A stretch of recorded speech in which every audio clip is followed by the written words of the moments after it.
kommen wir zum vielleicht überraschenden Fazit. Lohnt. Audi Relalo, die nächste Generation eingeläutet. Der 4x4 Mercedes-Benz Unimog 4000 ist unglaublich. Unglaublich realistisch. Also, hoffe ich. Also bei dem Ding müssen wir auf jeden Fall erstmal einen Drop-Test machen. Mercedes. 4000. Mercedes. Mercedes Unimog. Dieser Unimog ist einfach das nächste Level, glaube ich. Also zumindest für mich. Und hier die wichtigsten Informationen zusammengefasst. Ready to run. Nee, Spaß. Es gibt von dem Ding zwei verschiedene Versionen und zwei verschiedene Preise. Einmal die Brushless-Version in verschiedenen Farben und hier die Brushed-Version in zwei verschiedenen Farben. Ich habe hier die Brushed-Version, die kommt mit einem 140 Ampere ESC, der 3S kann, 45 Kilo, 7,4 Volt Servo und was auch immer das da hier heißt. Aber schaut euch mal dieses, was auch immer das da Ding heißt, an, wie fett das hier ist. Das ist so ein fetter Motor mit Getriebe, das ist ja der Hammer. Das erinnert mich von den Dimensionen her an den X-Max, den ich repariert habe. Ja, und die Brushless-Version kommt hier fast 1:1 mit denselben Komponenten, nur dass hier bis 6S möglich ist. Und natürlich eine andere Motor-Regler-Kombo verbaut ist. Boah, ey, dieser Bruder hier, der muss ja Drehmoment des Todes haben. Bruder. Ja, und hier sind auch einige Servos verbaut, Fahrmodi und auch Diff-Sperren. Aber dazu später mehr im Gelände. Doch, ist das alles nur Schein? Oder ist es jetzt schon eine Legende, so wie das Original? Wir starten hier erstmal im kleinen Gang, also wie beim Auto im Frontradantrieb. Und dazu haben wir hier auf der Funke so einen Schieberegler, mit dem man ja die Gänge durchschalten kann. Also Frontrad, Allrad oder nur Heckradantrieb. Ich muss die Funke ja auch erstmal anschalten. Distinguished Relalo owner, your AI T-Rex RC transmitter is ready. Already, hat sie gesagt. Wow, bisschen bouncy das Ding hier. Hui. Ist ja auch eigentlich ein Scale Truck und Rock Crawler. Guckt euch das hier an, nur Frontradantrieb. Zack, zack, zack, zack, zack, zack. Boah. Boah, geil. Das sieht so echt aus auch. Tschu. Okay, machen wir mal den schnellen Gang. Dazu drücke ich einfach diesen Knopf hier. Piep. Und jetzt sind wir in Gang 2 einfach drin. Und let's go! Nein, was jetzt?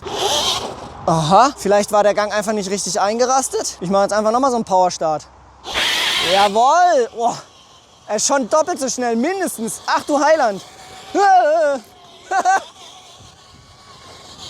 Also da müssen wir auf jeden Fall nochmal einen schönen Speedtest machen. Ich frage mich gerade, ist man bei Allrad dann eigentlich noch schneller? Wir probieren es einfach aus. Für Frontantrieb, der Hebel ist ganz nach vorne geschaltet. Allrad ist in der Mitte und Heckantrieb ist ganz hinten. Und man bekommt auch jedes Mal eine Rückmeldung, also es piept oder surrt am Fahrzeug und dann ist halt das eingestellt, was man eingestellt hat. Und Alter. Ey, krass, Freunde, mein Auto steht einfach da und da ist einfach gerade ein Baum runtergekracht. Das hat gerade eben schon mal so geknarzt. Das war haarscharf. Und los geht's! Wow. Also vom Start her war das auf jeden Fall schon mal krasser. Und jetzt hier hoch. Wow. Aber Freunde, ich muss sagen, ich bin gar nicht so der Typ, der Bock hat zu bashen, vor allem nicht mit so einem Fahrzeug. Aber klar versuche ich euch bei so einem Test natürlich alle Seiten und Facetten zu präsentieren und deswegen probieren wir jetzt auch mal mit dem Heckantrieb Donuts zu ziehen. Schauen wir mal, ob das auf 3S klappt, weil wer Wert auf sowas legt, weiß, er braucht auf jeden Fall die Brushless-Version mit 6S-fähigen Controller. Also ich weiß, ich brauche es auf jeden Fall nicht, aber wir machen hier Heckantrieb. Wow, yeah! Ja, okay, 3S reicht auf jeden Fall nicht aus, um Donuts zu ziehen. Ich prüfe mal, ob ich im Heckantrieb bin. Nee, Allrad. Warum ist denn immer Allrad? Ach so. Hä?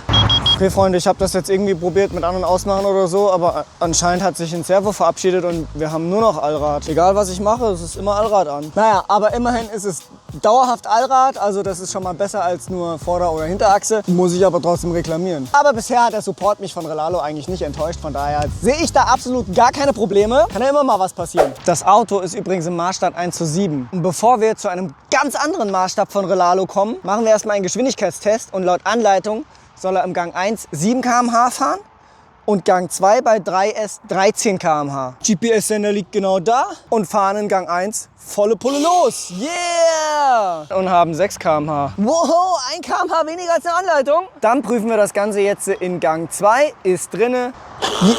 Oh, das ist jetzt schon das zweite Mal, dass das passiert ist. Versteh's einfach nicht. Okay, los geht's. Oh Gott, das sieht voll geil aus. Und springen wir?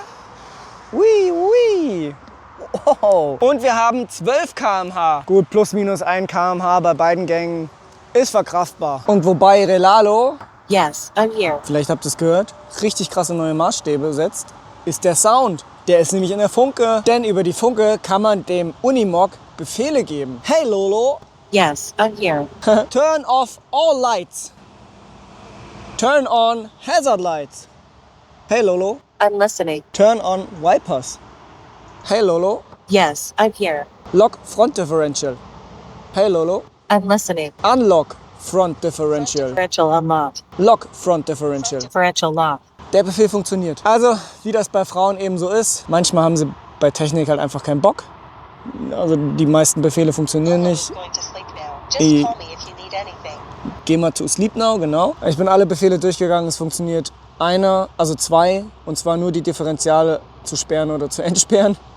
Und wieso ist eigentlich in dem Teil kein Sound verbaut, wenn doch Sound verbaut ist? Also ihr checkt, oder? Wir haben hier auf der Funke noch 2 Tasten für die Differentialsperren, einmal vorne und einmal hinten. Und wir werden uns mal eine geile Challenge oder eine Stelle raussuchen, wo wir auf jeden Fall sowas benutzen werden müssen. Und da es jetzt dunkel wird und auch irgendwie anfängt zu regnen, schalten wir doch mal das Licht bei dem Ding an, oder? Und die Heckbeleuchtung erstmal super geil.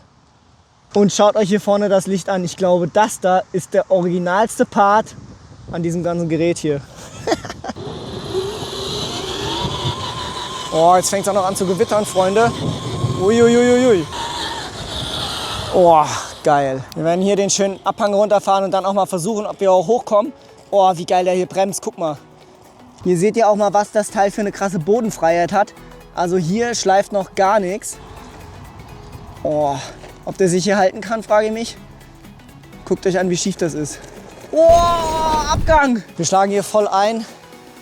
Mal schauen, ob wir hier rauskommen. Jawohl. Ist das ein geiler Crawler. Oh, nein. Oh. Jawohl. Oh yeah. Oh yeah. Das sieht so geil aus. Oh. Einfach geil. Guck mal, der schiebt den Stein weg. Oh yeah. Oh yeah. Gar kein Problem. Und den Weg probieren wir jetzt mal nach oben zu fahren. Oh mein Gott.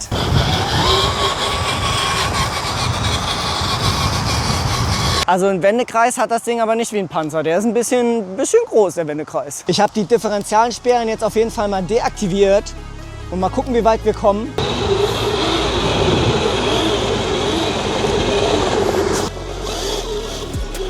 Ja, man sieht schon, manchmal drehen die Räder dann nicht so, wie sie sollen, oder die Kraftverteilung ist halt falsch. Okay, ich habe jetzt alle Differentialsperren drin und mal schauen, ob wir es jetzt schaffen.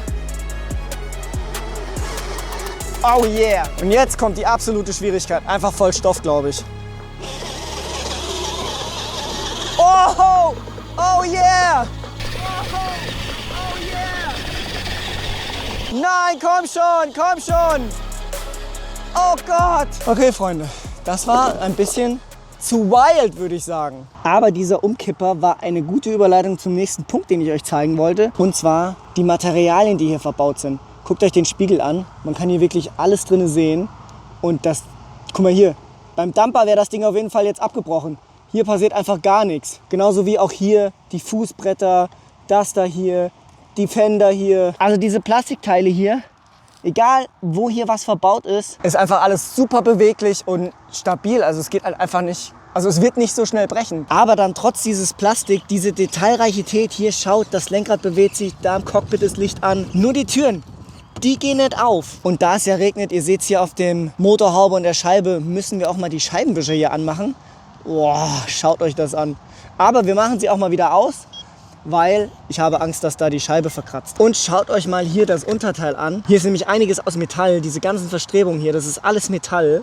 Das hier ist Edelstahl, die Platte. Und ansonsten ist hier unten auch alles aus diesem bewegbarem Plastik. Das Chassis hier, das ist auch aus Metall. Und dann haben wir hier noch so einen schönen Frontunterfahrschutz. Versuchen wir nochmal unser Glück, hier hochzukommen.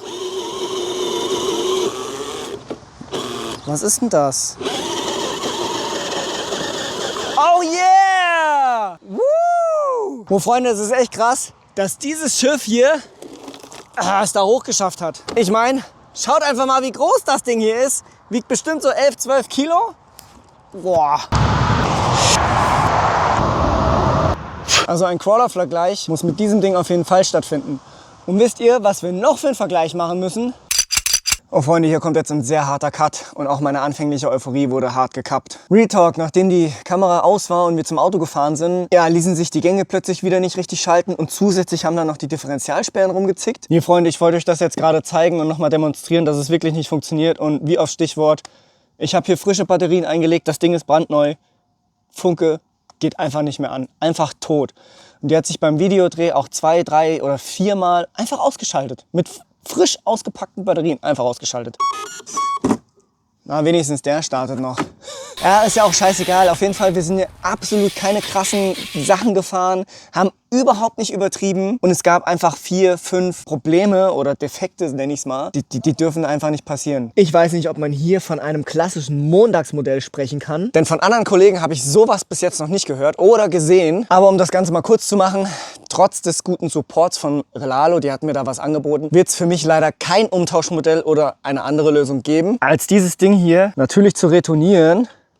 Das ist schade für Relalo und das Leben des Unimogs, aber auf jeden Fall gut für euch und das Video, denn jetzt können wir auf die Kacke hauen und so richtig übertreiben und auf jeden Fall an die Leistungsgrenze gehen. Es gab mal ein Werbevideo von Relalo, da wurde ein Mensch auf dieser wirklich riesengroßen Ladefläche transportiert und ich habe ja hier so einen riesen fetten schweren Dozer und schaut euch mal diesen Größenvergleich an. Der muss doch da drauf passen, oder? Und ich sag's wie es ist, am liebsten würde ich das Ding hier drauf fahren. Aber wir müssen es heben. Oh mein Gott, der hat hier sogar noch Platz. Oh, komplett eingefedert. Oh mein Gott, Freunde, guckt euch das an. Also wenn das gleich beim Fahren nicht schleift, dann weiß ich auch nicht. Der Dozer hat auf jeden Fall Platz da drauf. Passt super mittig da rein, ist gut ausbalanciert. Und jetzt schauen wir mal, ob er hier auf der Geraden und vor allem hier bei Hanglage noch immer so gut crawlen kann. Das Allrad dauerhaft ist ja an. Wenn er das schafft, dann haben wir noch was anderes vor. Vor allem muss er es überhaupt überleben. Oh, wow, wow, wow, wow. Der hat echt krasses Drehmoment. Oh mein Gott, dass der hier noch vorankommt. Oh, sogar hier vorne. Oh mein Gott, oh mein Gott. Jetzt kommen wir gleich auf die Schieflage hier. Nicht, dass er kippt. Sehr schade für den Dozer. Ah. Okay, wir sind wieder ready und stehen gut im Saft. Alles funktioniert und dann können wir weitermachen. Oh, jetzt bergauf. Das klappt echt gut. Der geht ja hier bald ein Wheelie, ey. Oh nein! Wie geil der hier steht, ne? Das ist schon eine gute Performance, muss ich schon sagen. Ich glaube aber nicht, dass wir das hier noch retten können. Weil egal, wo ich jetzt hinfahre. Oh yeah, Wheelie. Mal gucken, ob wir so abladen können. Warte. Oh, geil. Oh, geil. Mist, jetzt habe ich leider nicht drauf, wie er abgedingst ist, aber das hat wunderbar funktioniert. Das Teil ist bis jetzt besser als jeder Tieflader, den ich schon hatte. Und guck mal, Freunde, so rum passt der eigentlich noch viel besser auf dieses Monster drauf. Ach du meine Güte. Und damit versuchen wir jetzt mal hier auf diesen Berg hoch zu crawlen. Und vielleicht fahren wir auch hier vorne die Kante runter. Das wäre richtig witzig. Oh yeah, ist das geil. Der ist auch schon voll breit hier für diese Straße. Nein, nein, nein, nein. Ah. Ja, also Kurven kann er jetzt nicht so mit dem Gewicht da hinten drauf fahren. Das ist ein bisschen schade. Ne, da kommt er auf jeden Fall nicht mehr frei. Das ist vorbei. Und nochmal auf ein neues. Diesmal bessere Position. Ey, wir werden das sowas von schaffen. Boah, ist das geil. Oh yeah. Oh. Aber wirklich, sobald er nur ein bisschen schief ist, ne, kippt der fast um. Aber gut, bei dem Gewicht wiegt ja auch mindestens mehr als doppelt so viel. 2,5 Mal so viel, mindestens. Das ist eine richtig krasse Kante. Und los geht's. Das wird so geil. Oh, der schafft das. Das schafft er.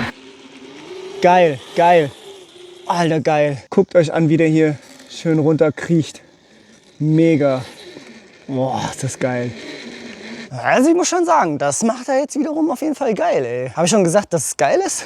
Okay, fahren wir zur nächsten Challenge, würde ich sagen, oder?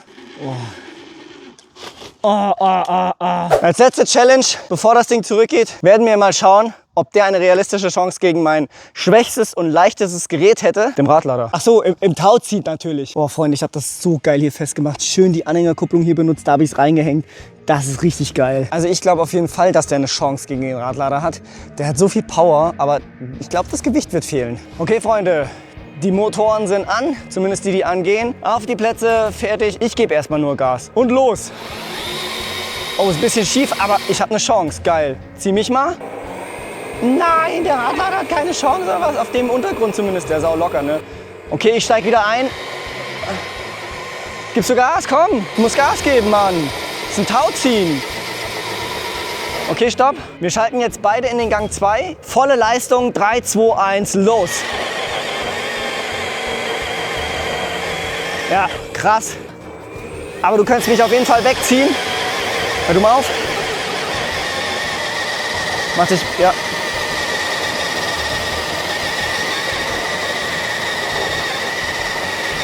Also ich würde auf jeden Fall sagen, die Geräte sind irgendwie gleich stark, so ziemlich gleich stark auf jeden Fall von der Power her. Von der Zugkraft her. Okay, kommen wir zum vielleicht überraschenden Fazit, ob sich ein Lizenzmodell lohnt. Auf den ersten Blick bzw. auf den ersten Eindruck fand ich beim Auspacken alles gut, stimmig und für knapp 700 €. Ja gut, beim Meckern auf hohem Niveau echt ganz okay. Und by the way, das hier war ein Release-Modell und deshalb musste ich ewig lange auf den Lieferung warten. Der Unimog ist übrigens kein Sponsoring. Aber in dieser Zeit hätte man auf jeden Fall kleine Kinderkrankheiten nochmal zusätzlich beseitigen können. Zum Beispiel das Licht hier oben rechts oder links in Fahrtrichtung hat keine Funktion. Und das, muss ich sagen, wurmt mich doch irgendwie extrem. Ja, dann hier diese eingebaute Sprachsteuerung und Erkennung, die beworben wurde extra, aber seien wir ehrlich, irgendwie nicht vorhanden ist, keine Funktion hat. Aber da muss ich sagen, wäre für mich jetzt aber auch kein ausschlaggebender Grund. Also im Gesamtpaket hätte mich der Unimog von Lalo schon ziemlich krass befriedigt. Sage ich jetzt einfach mal mit der Größe und der Leistung, die wir gesehen haben. Aber in meinem spezifischen Fall, ja, ich habe euch das Ding jetzt gezeigt und gesagt, was ich davon halte. Und der Link ist natürlich unten in der Beschreibung. Ich bin Derek for the Real Wahrheit. Abo abonnieren, Video reinziehen und